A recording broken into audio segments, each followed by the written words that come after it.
एक बार की बात है, राधा की पढ़ाई पूरी हो चुकी थी। वह अपने बूढ़े माँ बाप के साथ रहा करती थी। उसके पिता जी की तबीयत बहुत ज़्यादा ही ख़राब थी। एक दिन डॉक्टर का फ़ोन आता है और डॉक्टर साहब बोलते हैं कि उसके पापा का इलाज संभव है, पर उसके लिए एक ऑपरेशन करना होगा और समय रहते यदि ऑपरेशन नहीं हुआ तो उसकी जान भी जा सकती थी। और ऑपरेशन की फ़ीस वह 5 लाख रुपए बताकर फ़ोन रख देता है। इधर राधा की माँ बड़ी परेशान हो जाती है और फिर वह राधा को सारी बातें बताती है। फिर राधा बड़ी खुशी से कहती है कि उसको बहुत ही जल्द कुछ न कुछ नौकरी लग जाएगी। अचानक पीछे से कोई दरवाज़ा खटखटाने लगता है। जब राधा दरवाज़ा खोलती है तो वह दंग रह जाती है।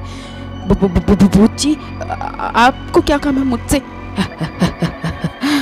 मैंने तुम दोनों की सारी बातें सुन ली है, मुझे अंदर ले चल। और जैसे ही भूत अंदर आता है तो उसकी माँ देखकर भूत को डर जाती है। भूत जी, आपको हमसे क्या काम है? तुम दोनों डरो नहीं, मैं एक अच्छा भूत हूँ। मैं मरने से पहले एक बहुत बड़ा बिजनेसमैन था। मैं किसी काम के सिलसिले में शहर से बाहर गया था तो मेरे रिश्तेदारों ने मुझे गलत गाड़ी में बैठाकर एक्सीडेंट के द्वारा मुझे मरवा दिया। और तब से मैं भूत बनकर मेरी आत्मा भटक रही है, क्योंकि मेरा एक छोटा भाई है और उसका मेरे अलावा इस दुनिया में कोई नहीं है। चाहो तो तुम मेरी ये नौकरी स्वीकार कर सकती हो। मैं तुमको तुरंत तुम्हारे पिताजी के इलाज के लिए 5 लाख रुपए दूंगा और बदले में हर महीने उसके केयर टेकर बनने के लिए मैं तुम्हें 50,000 रुपये एक्स्ट्रा भी दूंगा, हर महीने दूंगा। बस तुम्हें उसका अच्छे से ख्याल रखना है। उसको अभी पता नहीं है कि मैं मर चुका हूँ, उसको यह बताना भी नहीं है कि मैं मर चुका हूँ। तुम्हें यह नौकरी मंजूर हो तो जल्दी बोलो। मुझे ये नौकरी मंजूर है भूत जी, मैं कल से आपकी नौकरी करूँगी। बेटा, भूत के घर में नौकरी तू कैसे करेगी? एक बार फिर से सोच ले। नहीं माँ, मुझे पिताजी का इलाज करवाना है।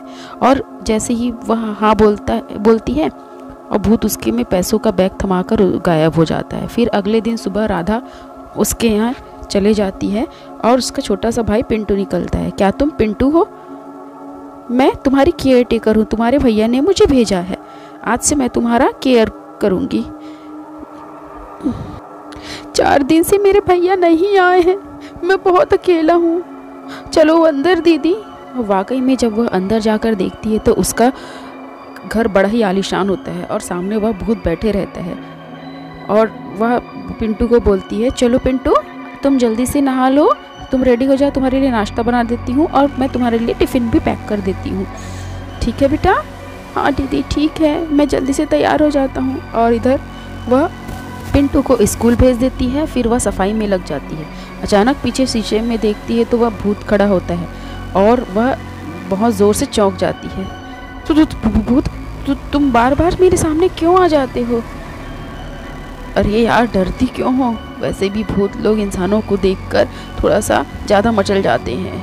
तुम डरो नहीं, मैं तुमको कोई नुकसान नहीं पहुंचाऊंगा। ऐसा सुनकर उसके मुंह से राधा थोड़ा डर भी जाती है, पर फिर भी वह अपने काम में लग जाती है। फिर पीछे से अचानक फिर से आवाज़ आने लगती है, खटखटाने की आवाज़ आती है। रुको मैं देखती हूँ कौन है।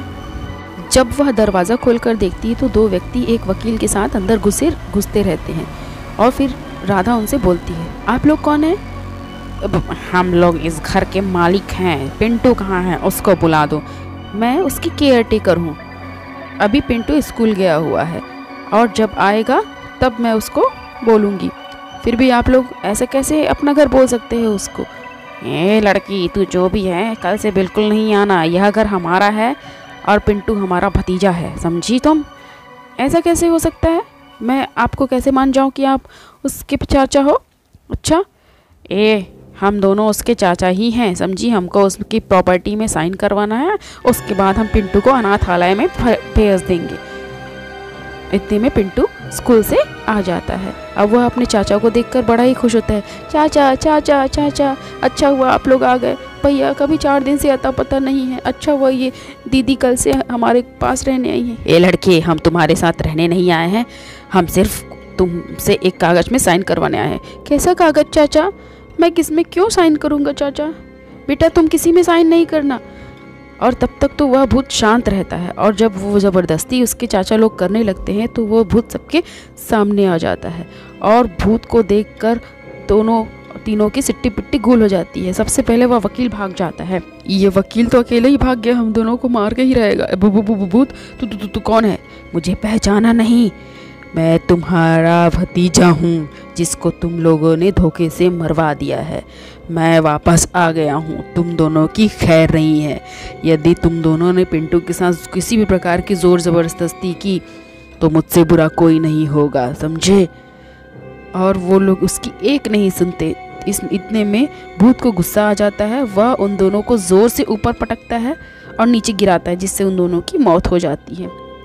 और फिर उसका भाई उसके नॉर्मल रूप में आ जाता है। अब अपने भाई को देखकर पिंटू बड़ा खुश हो जाता है। भैया आप कहाँ चले गए थे भैया?